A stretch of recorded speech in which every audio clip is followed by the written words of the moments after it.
Video is up and audio is working. Nice. Nice. Up and running. Nice. All right. Lissa Latella, welcome back. Thank you, Dominic Latella. How are you? I just like saying Lissa Latella. It's got a nice alliteration to it. What he really means is, when are you actually going to change your name now that we've been married for more than 2 years? Oh, that never even crosses my mind. One day. It doesn't matter to me. One day. I mean, it's all good. Swim out of the box. Welcome to Swim out of the box. Thank you. You're Welcome. welcome. Welcome. As the commenter on our self-talk episode wants So me somebody to... left. Clarify. Someone left a comment on one of the many different ways to listen to the podcast. And what was that comment? Oh, well, they wish that I would talk less. Sorry. Not going to happen. Don't know what to tell you. Don't listen.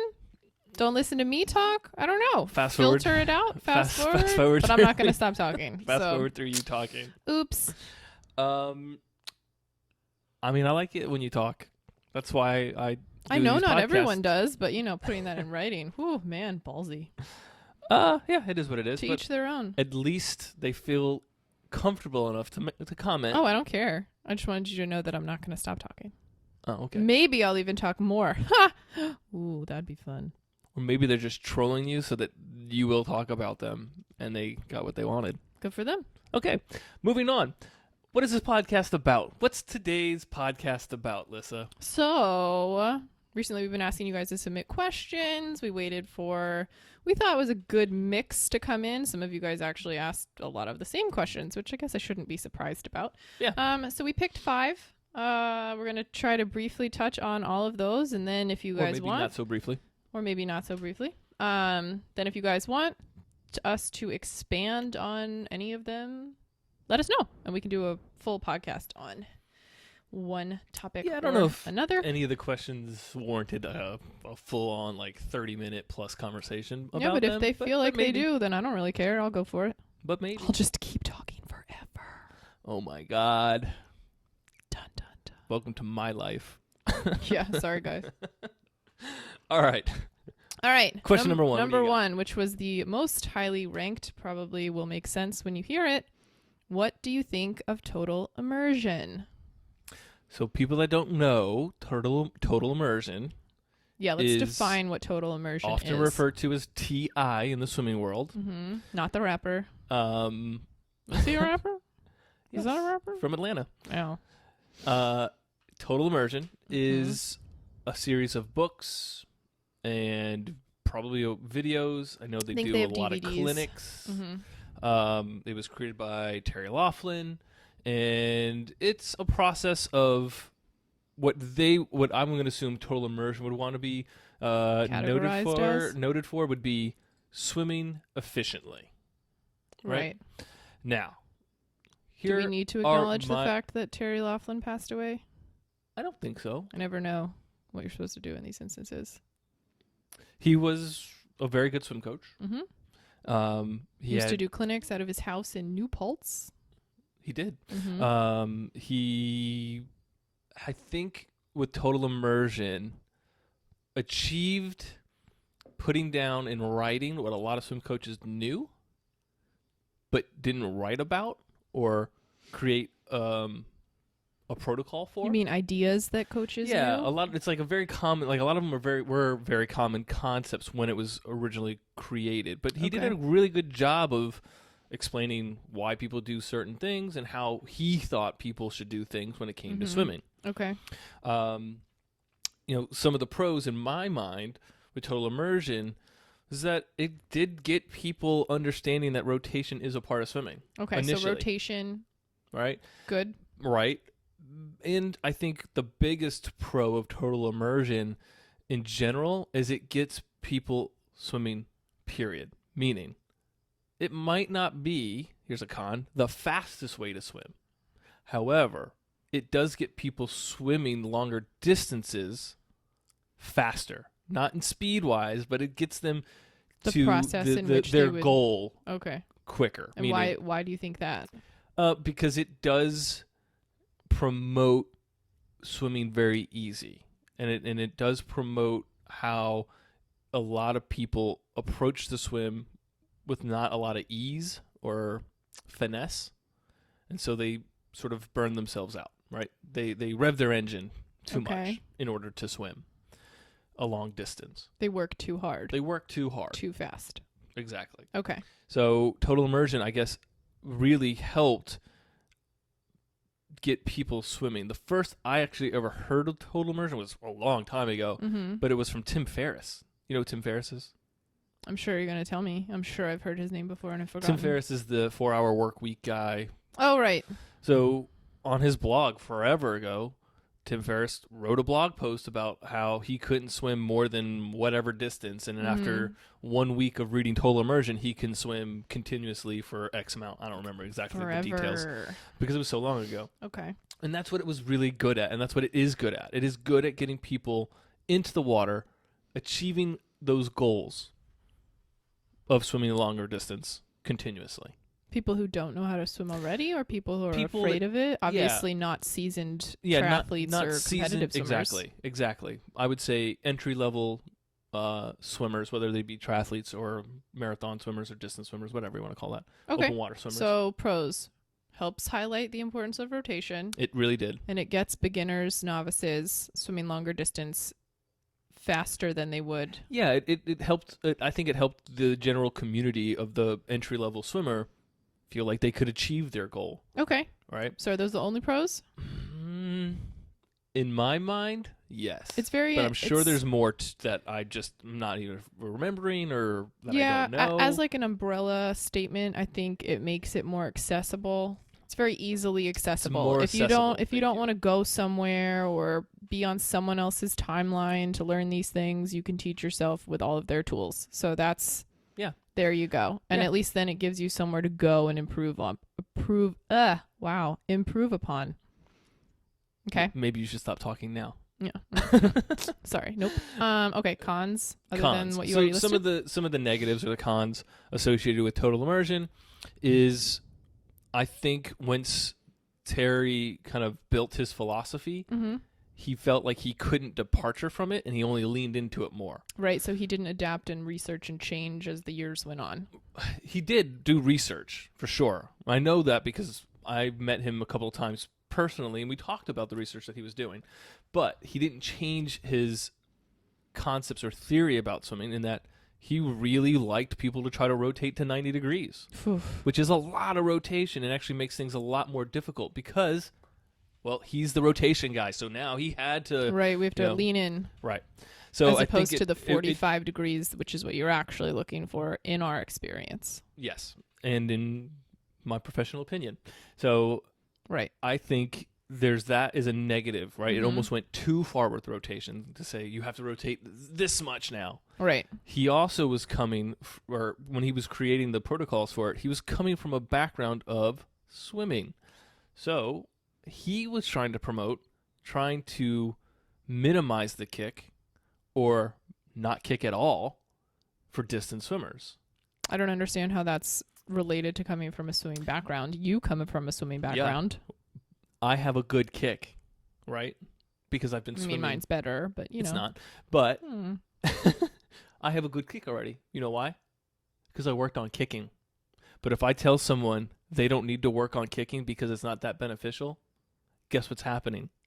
They're not improving their kick well enough to minimize their kick. So you mean that he came from a swimming background where he didn't kick? He came from a swimming background, and he was able to kick well already before he decided to minimize his kick. If you can't do something very well, you should not avoid it. You should learn how to do it better. Oh, okay. Right? So there's that perspective, but then there's also my perspective of you should still need to kick while you're swimming, and doing a what is commonly referred to as a 2 or 4 or 6 beat kick. Doing that 2 beat kick isn't helpful to anybody because you need your legs to help balance you. Right. Just like you need your arms in running, you need your legs in swimming. Okay, so cons. Too much rotation. Too much. Not enough kicking. Anything else? Probably not enough kick involved. Because to me, I don't think that he there is one continued to big research one. and keep progressing. It doesn't read that when you look at stuff. He was very interested in knowing research. But I don't think that was Here's the reflected biggest con. very well. You ready? I don't know how anyone could learn how to swim from reading a book I'm pretty or sure even that's watching videos. duh. Do people actually think they can do that? Absolutely. You know that. You know how many people I come like into to hope SwimBox that and they go, don't actually believe I it. watched a couple videos on YouTube. I think I'm pretty good, right? There are outliers. Sure. I'm going to say that. Yes, there are some people who've come in and said that and were shocked at how well they are actually swimming. Yeah, but swimming is a very technical sport. Mm-hmm. And even if you understand the concepts, understand the things you're supposed to be doing, that doesn't mean you're doing them. So it is incredibly helpful to have a second person watching you to help make corrections to the movements you believe or think you are doing. Right. So if it's just a book, you're not going to get that feedback. Yeah. And so he built a business around this protocol. And so that business was, here's a book, read the book, Come take my classes. knowing you're not actually going to be able to achieve what you want to achieve. But there are going to be a few people that do. Like you said, there's outliers. Mm-hmm. But the rest of those people are going to need some feedback on what I told them to do. So here's these clinics that you can come to and pay an exorbitant amount of money for. Mm-hmm. Right? So he built a whole business around this protocol, Right. which did help people learn. And good for him. Right, of course, it's awesome. And also did hold people back. Right. So that's another con, so Okay. to speak. But I think overall, if it gets you in the water and it gets you swimming, It's better than nothing. it's better than you sitting on the couch going, I wish I could do a triathlon, or I wish I could swim 4 miles, Instead, I'm going to order pizza. which is a really good time. It is. It's just not as healthy as swimming might be. Balance. Okay. Number 2. If the swim is the shortest part of a triathlon, why should I spend so much time training for it in comparison to the bike and run? Just exactly what I was just talking about. Swimming is a highly technical sport. Mm-hmm.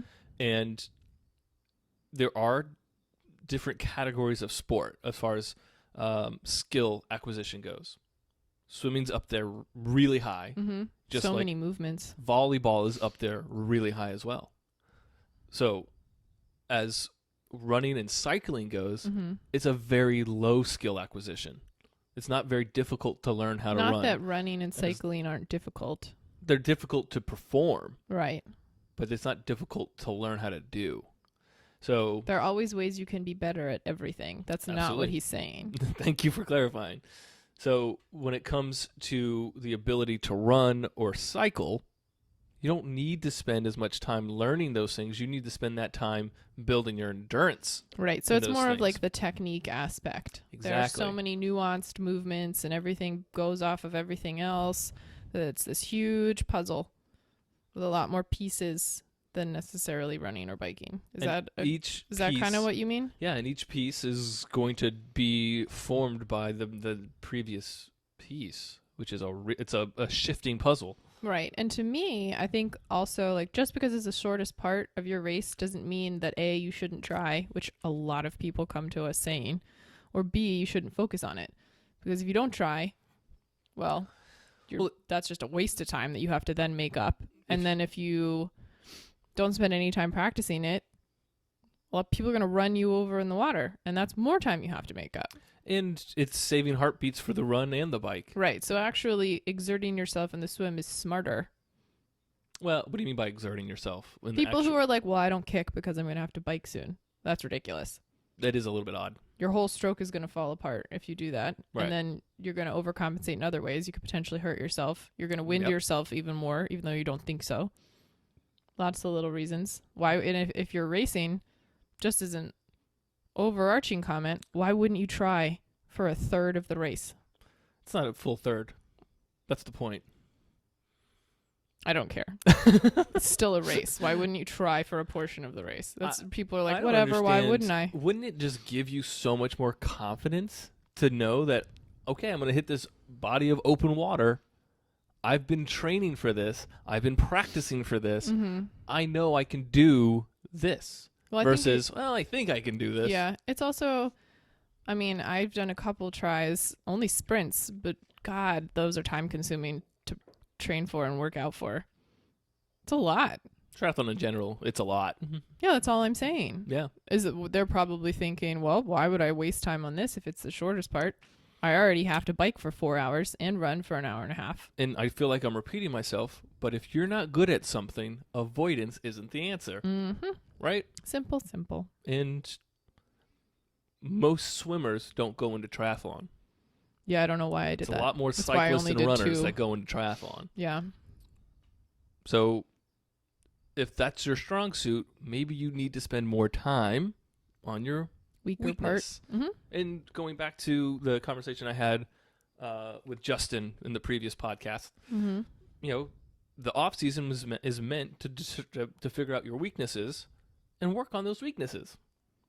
So Why wouldn't you? right, it might not be swimming per se, but that's why in that conversation, I don't think you were here, but I don't know if you were listening to it or not.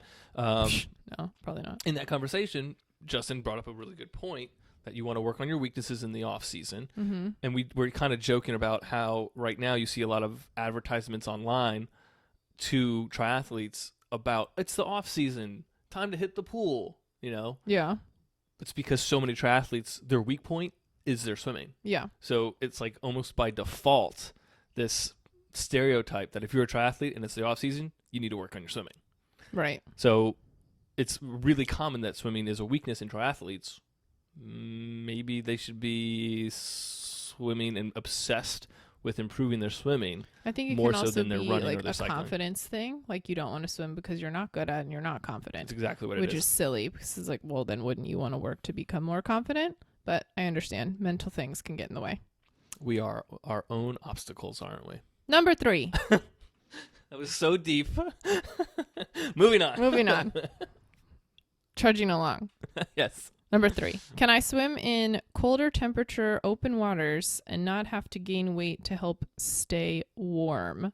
I think you should do a quick background because that's an odd question if you don't know why it's being asked. Traditionally, well, I don't know if traditionally is the right way to start this, but I'm going to go with it. Oh, yeah. Traditionally, open water swimming communities Mm-hmm. are very focused on cold water swims. What do you mean, like adamant that you do them? That a lot of the swims take place in colder temperatures, 60 degrees or lower. Oh, And a lot of the times, those swims, if you want them to be counted by the national governing body or the international governing body or whatever is governing that open water swim, you can't do it with a wetsuit. And so, like it's illegal. It's one of the rules. So, like swimming the English Channel, it doesn't count if you do it with a wetsuit. So technically illegal. It's not illegal. Well, for your race to count, they call things They illegal. won't give you like the certificate. Or not. They won't say illegal, but like racing suits were Right. always deemed as quote unquote legal. Right. So you can say illegal. Makes sense. Yeah, but they won't give you your little like placard for swimming the English Channel. They won't count you in the book of someone that has swum the English Channel if you do it with a wetsuit. Right. So what is someone to do if they're just naturally thin? Get fat. Right? So one of the strategies is for people to gain weight. Mhm. And we've had clients. I've had a client personally who, like, part of his training plan to swim the English Channel was to gain 15 to 20 pounds. And so he would eat ice cream every night to gain that weight. Oh my gosh. That Can was you part of his imagine if training someone told you you had to gain weight? Up Dream. front, it sounds great. But then you realize, wait, I'm not a professional swimmer. I'm doing this for my own sort of... And now I'm fat. Right, exactly. Like, who wants to gain the weight for it? So... Yeah, not everyone can be Christian Bale. Exactly. Opposite end of the spectrum. And eat what was it, an apple and a can of tuna every day for that movie? What movie was He also that? gained weight for American Gangsters? That's no, not right. that's not right. I gotta check this out. He lost the weight for I want to say the Tinkerer, but it's not. That's not the no, movie. I don't think that's right. I know that's not right. So while you look that up, I'll keep talking. One of American Hustle. That's what he gained all the weight for. yes, American Hustle, and then what did he lose all the weight for? Thinking about it. Googling. What was it? Bale lost around 60 pounds in just 4 months, bringing his weight down to 120 pounds for the what? start of filming Of The Machinist. The Machinist. See, Tinkerer, Machinist. Here we go. Stuck to a diet of water, an apple, a can of tuna, and 1 cup of coffee per day to lose the weight. That's sad. So, Side note, we don't condone doing that, but to each Not their at all. own. Do whatever you want.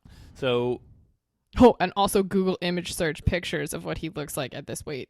yeah, it's not good. It's not a good look. So Woo. gaining weight is Mhm. not an option for everybody. They don't want to do that to themselves. Also, it can be hard for a lot of you terrible people out there, for it's hard to gain weight. it could be. I understand that it can be a struggle. I get it. Every body type is different, but maybe don't go toting that around to everyone. I can't gain weight. All I've been doing is eating donuts. Don't do that to me. All right. So in the past, I have recommended people look into Wim Hof breathing or Wim Hof breathing method. And why would that be helpful? So Wim Hof is sort of a pioneer in the breathing community, which sounds silly to say breathing community. We all breathe. We're all part of that community, I guess. But the whole thing is, if you can learn how to breathe in a certain way, you can learn how to control your internal temperature.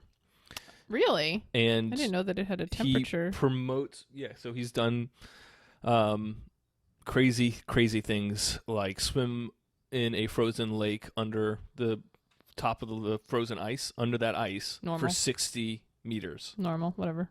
His retinas were actually freezing. It was so cold. But he did it. I'm going to hold these comments to myself. So, right, his big thing is in like his training is to do ice baths and take cold showers and things like that. Okay. I don't know anyone that has actually successfully gained the ability to swim in colder temperatures through this method. I don't think it's... Well, then why do you suggest it? I said I used to. Oh, you used to. Okay. I don't think it is moot. I think people can still try it. I'm still hopeful that people can gain something from it. But it doesn't seem to be as accessible to everyone as it is to Wim Hof himself. I mean, it is a pretty crazy feat. It is. Especially when you read about doing it. Yes, it's nuts. So, when were we in San Francisco? September. We were in September? So, when we were in San Francisco in September, one of my students that was in my class, who is an open water swimmer, and she's very thin, swam to Alcatraz that morning before the class. The water temp must have been close to 60, if not lower, like 58. I'm sure it was lower because those were like the temperatures in the air. Right. When we were there. So it wasn't very warm. That water temp was really cold. And she did that swim without a wetsuit, and she was very thin. And she said, oh, the way that I do it is by swimming way harder than everyone else and try to swim as hard as I possibly can for the entire distance. And this is someone that's an open water swimmer. This is what she does. So she's exerting herself in order to warm her body up. Exactly. Knowing that she's going to have to put out a lot more energy in order to keep up this open water swim than someone that weighs 20 pounds more than her, who's going to naturally stay warmer. But knowing that and working on it, she I'm sure knows how to train properly in order to be able to do so. It does come down to training, right? You have to train yourself that you don't get to sit back. Right. You have got to attack it. So I've always had problems with longer races. I've never been able to pace myself. My 200 fly was a sprint.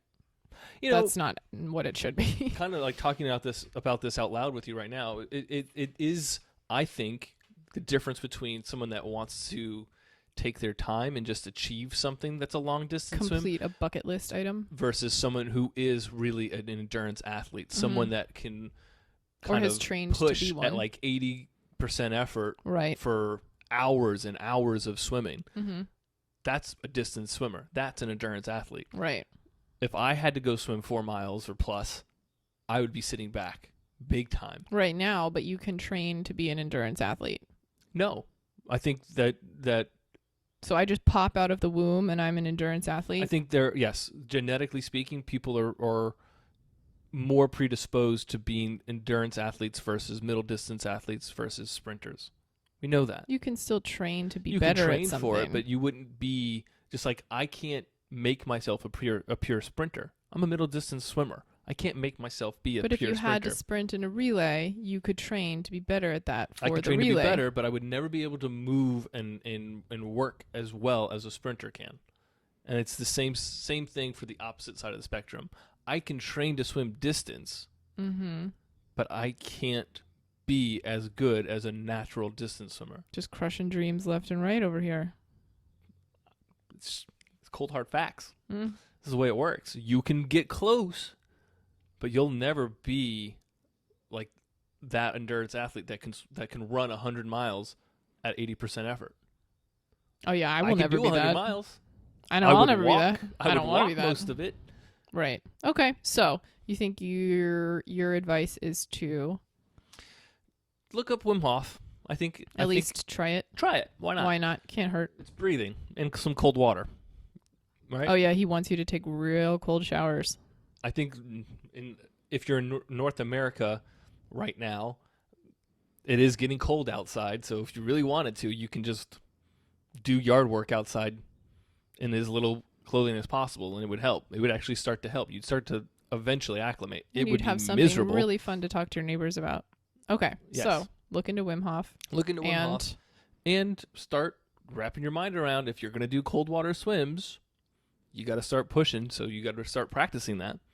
And if you don't want to do cold water swims, there are plenty of open water swims available that aren't cold water. Yeah, I'm assuming we're all adults here. Just don't do it. Exactly. Okay. Number 4. How often do I need to swim per week in order to see improvements? Whew. That's a really tough question. Because everyone is different, guys. Of course. I would say anyone that is trying to improve their swimming, Mm-hmm. no matter what, needs to be swimming 4 times a week. No matter what. No matter what. If you want to improve, at least 4 times a week. And at some point, you're going to have to do more than that if you are just a pure swimmer and want to see those improvements. Right, because I think, at least based on my experience, I lose my swimming conditioning very easily. Like really, really, Yes. really, really easily. I don't swim for 2 days. I go back. I notice it.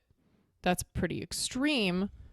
But the more that I've run, the older I've gotten. Now that I run, unfortunately, I can hold that conditioning a lot longer. Or like lifting. Yeah. I can hold that conditioning a lot longer. Like things like that are not hard for me to go back to, even if I've been gone for like 2 weeks. Like last year when we were in the Bahamas for a training trip for like 2.5, 3 weeks. I didn't lift the whole time I was there. I came back, I was fine. Maybe you need to lift more weight. Maybe you need to shut your mouth. Ouch. Okay. So, Harsh. I think that another way to think about it isn't maybe times per week, but yards per week. but husband, Yes. the very first question I ever asked you Mm-hmm. before I knew you was, how much yardage do you do in these practices? And you looked at me glaringly Mm-hmm. and spoke down to me and said, Never speak down to you. Go on. I don't count yardage. I don't know. I do count yardage. Mm-hmm. I always have to know roughly how many yards I'm going to get into a practice, but it's not the most important thing if I don't put forth the effort in those yards. So it's a combination. Mm-hmm. But another way to think about isn't maybe times per week, but maybe it's yardage per week. But maybe then you could need to get say- close to 10 to 15,000 per week. But if you're not careful and you say this, you're Yeah. going to get that one person who's going to go swim for 6 hours and get Nonstop. 15,000 yards in and be like, Right. but I did it, and Right. wonder why they're not improving. So Right. So let's it's intent. You have don't to go do with an that. intention to improve. And disclaimer: don't swim once a week. right. So it's another way to think about it, but also consider how much time you spend in the water versus you spend on land. Mm-hmm. You don't spend nearly as much time in the water as you do on land. Right. So you've got to find time to be in the water. You've got to find time to do that. Let's say, for instance, I'll use myself. I don't really swim that much anymore. If I wanted to get back into swimming, I would Mhm. start with 2 times a week so I don't drive myself crazy or hurt myself, Okay. And then if I wanted to improve from there, which I would up it to 3 times a week. And then if I feel like, all right, I'm in a good place that I'm not going to hurt myself, I would go to 4 times a week. And like, okay, now if I want to get back down closer to my fastest times ever, I better start swimming 5 or 6 times a week, Okay. right? Maybe for a triathlete, in season, they're swimming twice a week. Maybe in their off season, they're swimming 3 to 5 times a week. It's just, it's not a blanket statement. You can't give a blanket statement for this answer. You can't say 4 times a week. That's the answer. Right.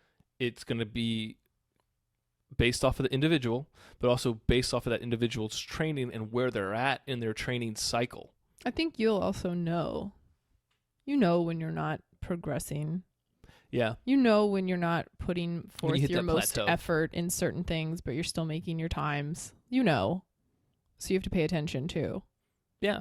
Like pay attention to, I've been swimming triathlon, or I've been involved in triathlon, and my distances, or whatever distance it is, my 1.2 miles stays the same year to year. Bless I you. was about to say I have to sneeze, and then I ran out of time, and then I couldn't stop it. I half stopped it. Sorry, guys.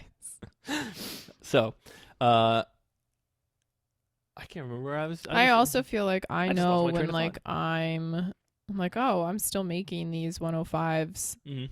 and it's really not that hard right now. Like, you just have to be aware of it. Right. I think And you if need to pay attention to how you feel. Right. I regained my train of thought. So if you recognize that you've plateaued, in theory, as an adult, Mm-hmm. if you stay the same time, that's not a bad thing per se. Especially same time, same course. It's going to be different for open water, but And there's something to within say for 5 minutes. consistency. Right? But if you can start to recognize, if I added one more day Mm-hmm. to my swimming, I can drop an additional 10 minutes in my swim, or even better, I don't have to try as hard in my swim, but I still go to the same time, saving heartbeats for my bike and my run. Right. All right. So you got to pay attention. I think that's great advice. Don't just rely on what I say or what Lissa says or what any coach says. Pay attention to yourself. You know yourself better than anyone else. Mm-hmm. So, Being self-aware in these situations is more important than you think, because only you know how you're feeling. Yeah. I don't have a clue. I wish I could know better how people were feeling. I wish there was a way to know. Well, I'm sure Elon Musk is thinking of something. I hope so. Okay, number 5. This one is very specific. Is there a trick to exhaling underwater on your back? I've read about different approaches from exhaling to closing the soft palate.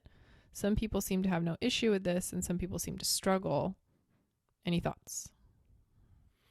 As a backstroker, This is all you. Growing up in the 90s, doing a lot of backstroke, You look like you're painting a sob story right now. where as a child or a teenager, you were ridiculed for using a nose clip. Ridiculed. Okay. I spent a majority of my formative years with sinus infections because I would always get water up my I nose. hope you guys have your Kleenex ready. This is a tearjerker. Did you ever have that friend who could do that thing with their upper lip?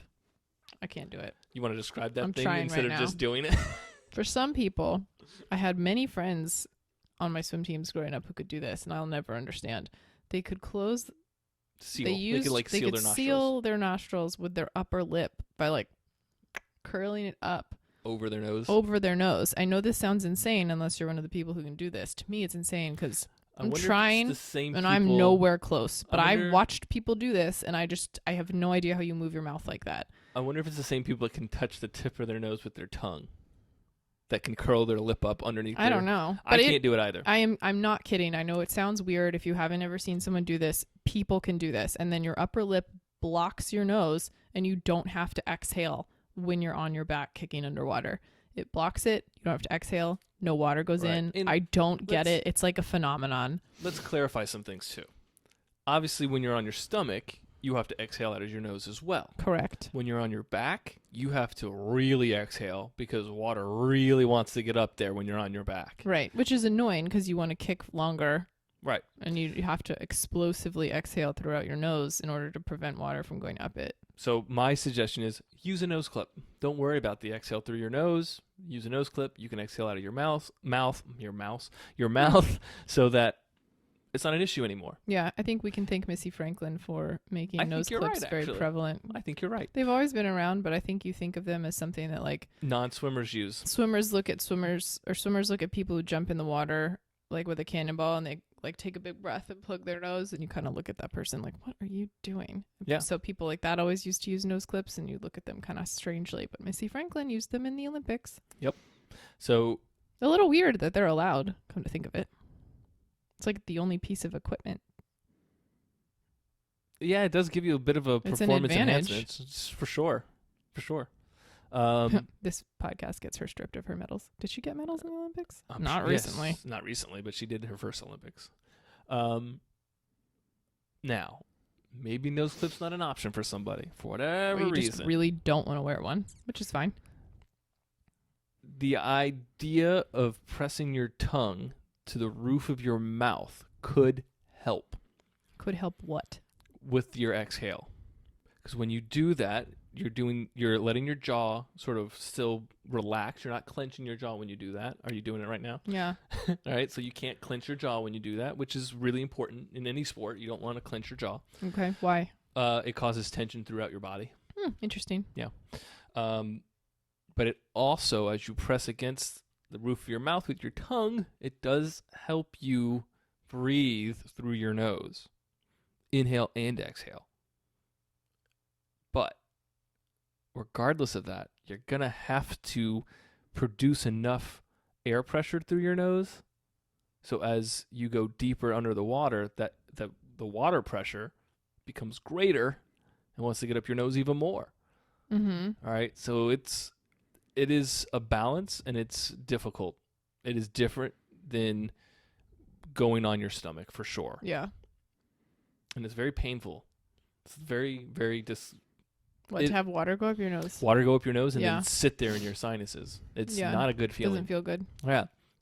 So, not a great answer, because I don't want people to avoid learning how to use their nose better by using a nose clip, but a nose clip will eliminate this issue. Mm-hmm. Try it without a nose clip first. See if you can do it. See if you can improve on it. I always believe in I sort of a think you balance. can definitely improve. It just like it's scary mentally because you know the pain if you've done it. If you've had water go up your nose before, you know that it can hurt. So people probably avoid it. Yeah. But I think you need to try to have more of an explosive, forceful exhale through your nostrils. But it also has to be very consistent, so it can't be explosive and then all your air is gone now. You don't have anything Maybe else to blow out. explosive is the wrong word. Consistently forceful. Yeah. It has to be consistently forceful. You're not just breathing out of your nose. Yeah. You are pushing the You air gotta out. push it a little bit. Yeah. Head position has a lot to do with it as well, which What do you want? conventional wisdom would say Tucked? you want your neck to be as long and straight as possible. But maybe if you're on your back, you have to kind of tuck your head a little bit so that water is going to be less likely to go up your nose. Mm-hmm.